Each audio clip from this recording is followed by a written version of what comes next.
Proklamasi. Kami, bangsa Indonesia, dengan ini menyatakan kemerdekaan Indonesia. Hal-hal yang mengenai pemindahan kekuasaan dan lain-lain diselenggarakan dengan cara saksama dan dalam tempo yang sesingkat-singkatnya. Jakarta, 17 Agustus 1945, atas nama bangsa Indonesia, Soekarno, Hatta.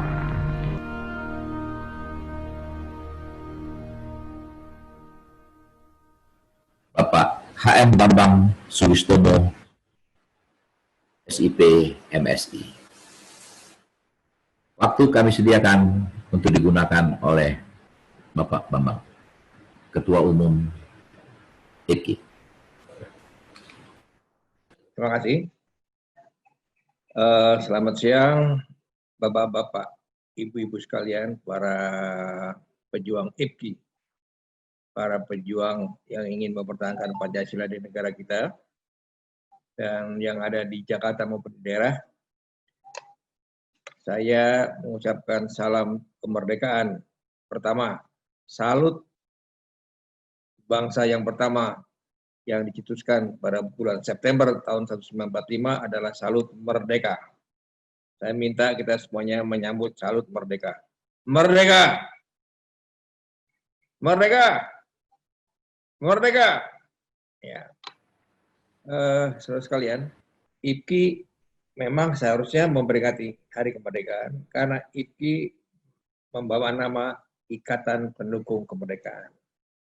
Jadi IPKI ini berkaitan sekali dengan pertama kemerdekaan, yang kedua berkaitan sekali dengan Pancasila. Dekret Presiden 5 Juli 59, Presiden Soekarno telah mengembalikan Pancasila dan Undang-Undang 45 sebagai dasar negara. Pada saat Insinyur Soekarno berkuasa, pada saat Jenderal Soeharto berkuasa, kedua beliau tersebut pada saat berkuasa juga menggunakan idiom-idiom Pancasila dalam mengatur negara ini. Tapi apa yang terjadi? Kedua beliau tersebut pada akhir kekuasaannya mengalami hal yang kita perhatikan, mengalami hal yang tidak wajar, tidak layak. Kita kekurangan keteladanan para pemimpin yang bisa memberikan teladan pada generasi muda. Bagaimana wujud masyarakat, bangsa, dan negara Pancasila. Itu tahun 2005. Bagaimana kita dikumpulkan selama setiap tahun, selama 15 tahun kami dikumpulkan dalam Pokja Tanah. Di situ kami bisa mengambil kesimpulan dua hal tersebut. Pertama, generasi muda terlihat tidak memperhatikan soal Pancasila karena masalah harapan impian berbeda dengan kenyataan. Yang kedua adalah masalah keteladanan para pemimpin. Nah, itulah tugas IPKI sekarang nih. Tugas IPKI semakin berat untuk mengatasi dua hal tersebut. Sebab kedua beliau, Insinyur Soekarno dan Insinyur Soeharto, menggunakan idiom-idiom Pancasila dalam membangun negara. Semua bidang pembangunan, semua sektor pembangunan, sehingga Pancasila bisa diwujudkan secara nyata. Terima kasih atas perhatiannya kepada moderator, Bapak Joni Maukar, Bapak Bomar Pasaribu, Bapak Prof. Matonang, dan teman-teman lain. Kami ucapkan selamat kita berdiskusi. Merdeka! Merdeka! Merdeka! Terima kasih.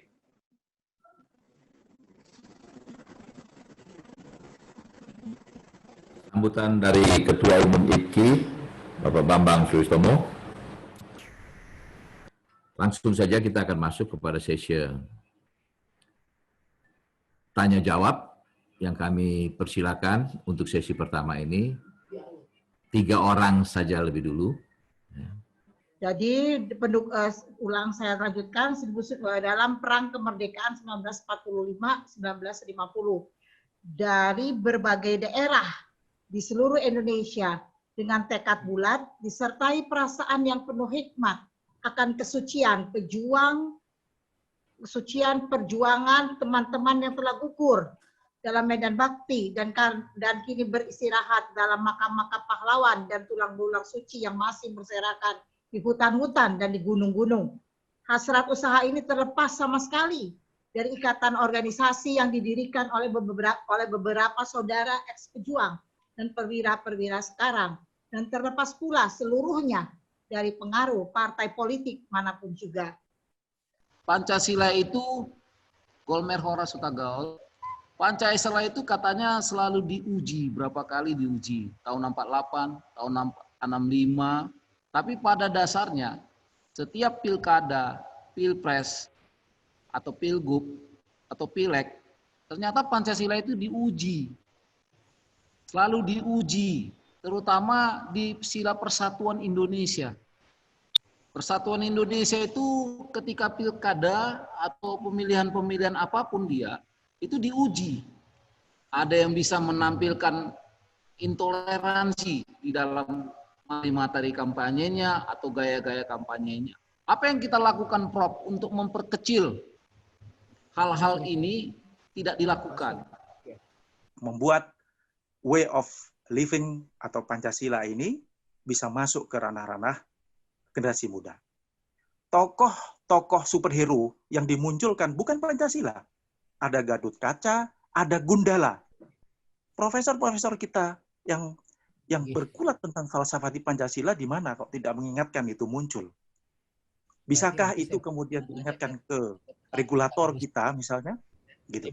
Sehingga yang muncul ini adalah akar-akar Pancasila. Tokoh-tokoh yang lahir seperti, saya tidak tahu ya, formula dan perumusannya kayak apa.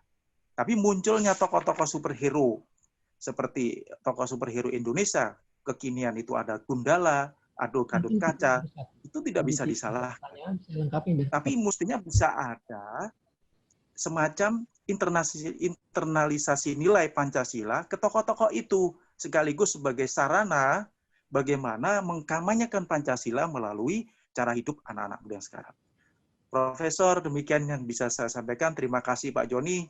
Pertanyaan-pertanyaan saya tadi ada di dalam pernyataan yang saya sampaikan tentang metode bagaimana kita masuk ke generasi muda yang tentu menjadi concern kita, di mana salah satu penanya tadi Ibu menyampaikan bahwa sebenarnya bukan di kita ini, tentang bagaimana tongkat estafet ini bisa berjalan. Kalau enggak, ini makanya akan putus di tengah jalan, kita akan berkutat dalam hal-hal yang falsafati di seminar, tetapi sebenarnya di masyarakat, di dunia-dunia pragmatis sama sekali tidak tersentuh. Dan mereka mencari preferensi-preferensi berdasarkan kanal-kanal mereka yang mereka dapati, dan sekarang ini kita sudah mulai melihat efeknya, begitu banyak New Age baru yang terdeteksi sebagai potensi ancaman Pancasila, ideologi bangsa, dan NKRI. Terima kasih Profesor dan Pak Joni.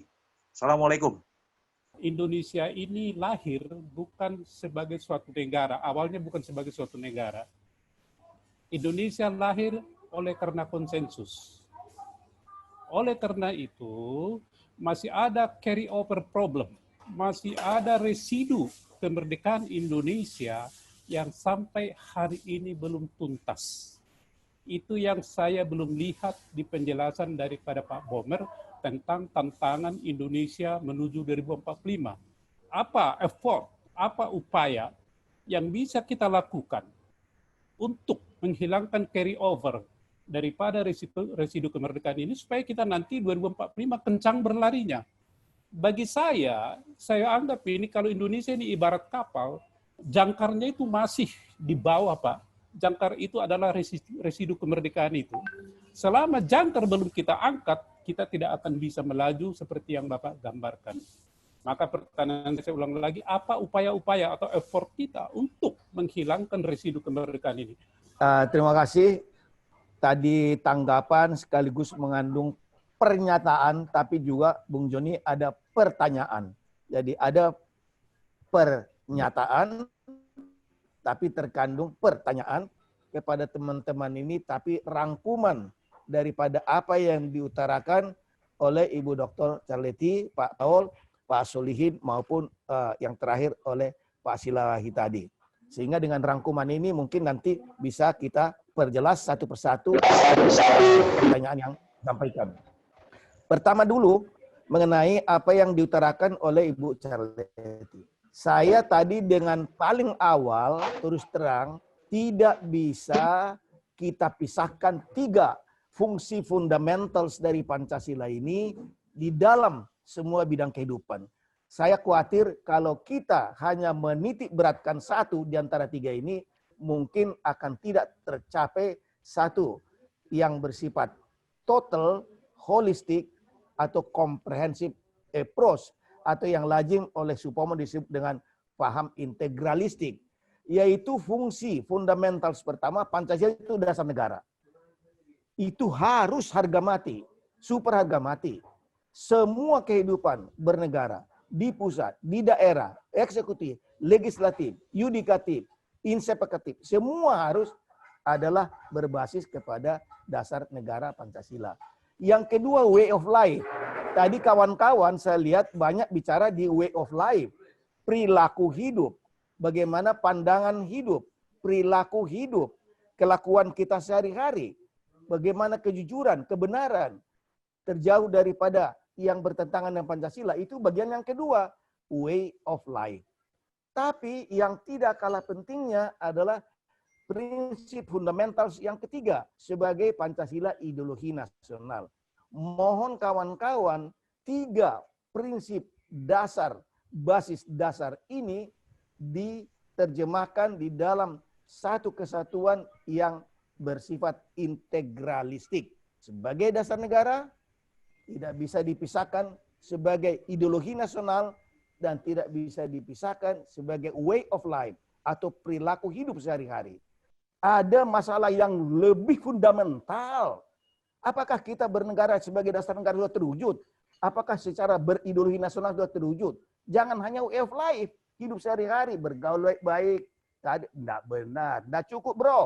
Ini dahsyat sekali sekarang ini. Kalau tidak, kita digilas oleh apa yang disebut dengan revolusi 4.0 dan gelombang kelima revolusi daripada post-truth society yang sekarang melanda dunia.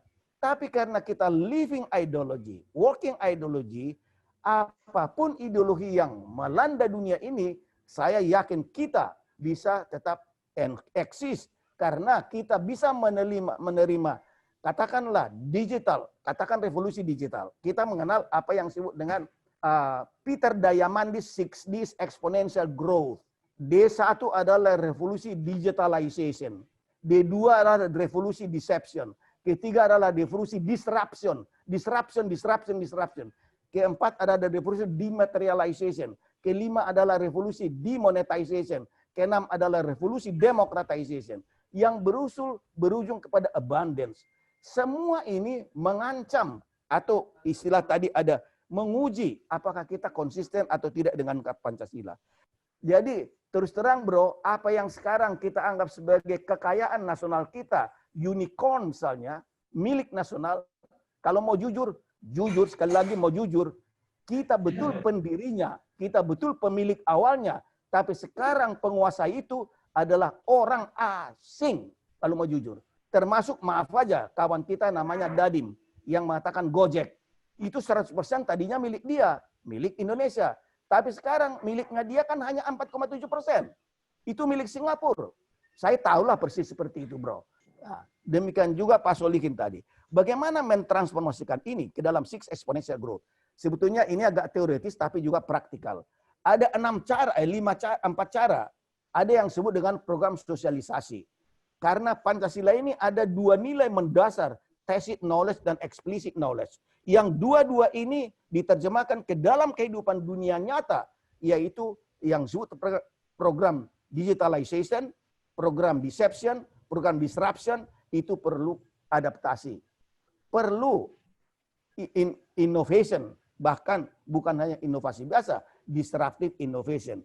Yang kedua, jadi ada teori namanya SECI.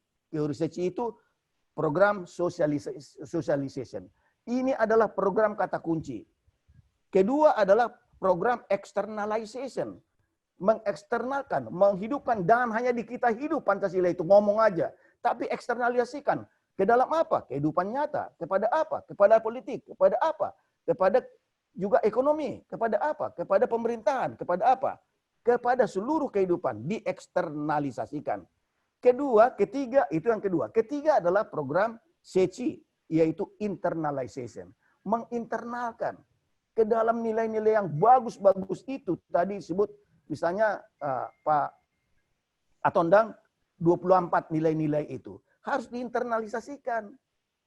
Hidup dan berkembang. Itulah yang ditempuh oleh negara Skandinavia. Dan yang lebih penting adalah yang keempat. Diinstitusionalisasikan. Institusionalisasi, dia menjelma dalam setiap institusi. Di setiap kelembagaan. Apa itu? Termasuk di eksekutif, di legislatif, di pemerintahan, di kabinet, di departemen kementerian-kementerian, di pemerintah daerah, di kejaksaan, di kepolisian. Jangan sekarang ini. Sebetulnya saya sangat malu pada waktu kawan saya menelepon dari Jerman. Bagaimana? Maaf, tapi ini agak menyimpang. Memalukan sekali perilaku kita Pancasila. Betulkah seperti Joko Chandra? Kita semua tahu yang pemilik daripada Hotel Mulia sana itu. Tanah negara itu. Tapi Joko Chandra punya. Jadi itu, tapi agak menyimpang ini. Sekali lagi, ini program-program ini harus dijalankan. Apa bisa? Bisa, bro. Saya melihat ini kenapa bisa di Skandinavia dan Jerman. Jadi oleh karena itu, program-program internalization ini yang istilah saya apik, transformatif, terus-menerus. Bagaimana kalau ini pemerataan pembangunan ini, di kita ini, kekayaan 4 orang terkaya setara dengan 100 juta orang miskin. Tapi kita masih berbutut mengenai bagaimana itu Pancasila sehari-hari. Itu penting, tapi super penting, yang sangat fundamental, yang sangat mendasar. Kekayaan negara ini masih akan sangat memerlukan pembangunan total, holistik, integralistik. Semua sistem, semua kelembagaan, semua capacity building harus berdasarkan Pancasila. Dan bisa diukur tentu. Usul saya adalah, bisakah kita nanti di dalam rangkaian serial seminar ini memberikan suatu rumusan sederhana tapi konkret kepada Presiden, kepada DPR, kepada MPR, kepada DPR, tegaskan bahwa pembangunan mulai sekarang menuju 45 sebagai pengamanan Pancasila. Terima kasih, Pak Joni. Jadi nanti kita bertemu lagi dengan Pak Bomer pada tanggal 5 September. Saya ingin hanya menggarisbawahi bahwa demokrasi Pancasilais, ekonomi Pancasilais, industri Pancasilais, semuanya itu tidak akan terwujud kalau tidak ada karakter Pancasilais. Karena adanya karakter Pancasilais, maka Pancasila sebagai dasar negara bisa kita pertahankan abadi. Ideologi bangsa, way of life, itu berangkat dari karakter Pancasilais. Itu aja. Terima kasih. Statement terakhir dari Bu Charity kami setuju. Karakter adalah di capacity building. Tapi ada dua tadi garis besar, capacity building dan institution and system building. Jadi dua-duanya ini adalah integralistik, tidak bisa dibedakan tapi tidak bisa dipisahkan. Pak Joni, kami membuat beberapa catatan, rangkuman. Pertama adalah, sekali lagi, Pancasila ini adalah merupakan kata kunci daripada nyawa atau rohnya IPKI. Pancasila sendiri hanya 34 kata. Tetapi 34 kata ini satu kesatuan dengan pembukaan Undang-Undang Dasar 45 yang terdiri dari 181 kata. Jadi saya hendak menyatakan proklamasi, Revolusi 45, dan pembukaan Undang-Undang Dasar 45 adalah trilogi yang menjadi perjuangan kita bersama. Itu satu. Dan yang kedua bahwa proklamasi sebagai rohnya IPKI adalah Declaration of Independence. Tapi tidak berhenti di situ, begitu dia dikukuhkan, maka dia menjadi Declaration of Independence ke dalam pembukaan Undang-Undang Dasar 45. Itu yang pertama tadi. Yang kedua, Pancasila yang terdiri hanya 26 kata itu adalah super nyawa, super roh daripada kehidupan seluruh bangsa ini yang merupakan 3 dasar yang manunggal. Satu, Pancasila yang 26 kata itu adalah dasar negara, itu harus diwujudkan di dalam semua kehidupan berbangsa, bernegara, di pusat, di daerah, di semua lembaga legislatif, eksekutif. Yang kedua, way of life, pandangan hidup, karakter, itu adalah yang kedua, juga merupakan kehidupan yang tidak boleh tidak sehari-hari kita berkarakter, berway of life Pancasila, dan yang lebih perlu dikukuhkan sumber dasar yang ketiga adalah ideologi nasional. Ketiga ini dia tiga bisa dibedakan, tetapi dia tidak bisa dipisahkan. Adalah tritunggal yang mengarah kepada, saya sebutkan tadi, hukum besi pembangunan itu adalah seperti yang kami sebutkan tadi, adanya kata-kata itu, 26, adanya 190 kata, dengan tujuan adalah Mas Adam Basri. Yang ketiga, kami hendak menyatakan ada ancaman luar biasa, ancaman kardinal, yaitu ketimpangan. Yang itu bukan kita menyatakan, seluruh dunia menyatakan itu, termasuk Klaus Schwab, termasuk berbagai pakar. Dan itu juga mengancam Indonesia, buktinya banyak. Tetapi yang ketiga, yang keempat, ancaman itu tidak mematahkan bahwa kita mempunyai peluang emas. Sekali lagi, peluang emas tahun 2045 untuk tampil sebagai negara besar, tapi juga Mas Adam Basri. Catatan terakhir, Bung Joni, adalah bahwa lesson learned dari Denmark mengajarkan kepada kita, dan saya yakin itu bisa kita jadikan lesson learned. Pendidikan SDM unggul di segala bidang, mulai dari bukan hanya generasi milenial, bukan hanya generasi sentenial, bukan hanya generasi alpha, tapi juga generasi yang sedang berkuasa, yaitu generasi X dan generasi baby boomers, wajib berada di dalam jalur ini. Terima kasih Bung Joni. Merdeka! Kami merdeka, tetap merdeka. Assalamualaikum warahmatullahi wabarakatuh. Kita jumpa lagi pada 5 September mendatang. Sekali layar berkembang, surut kita berpantang.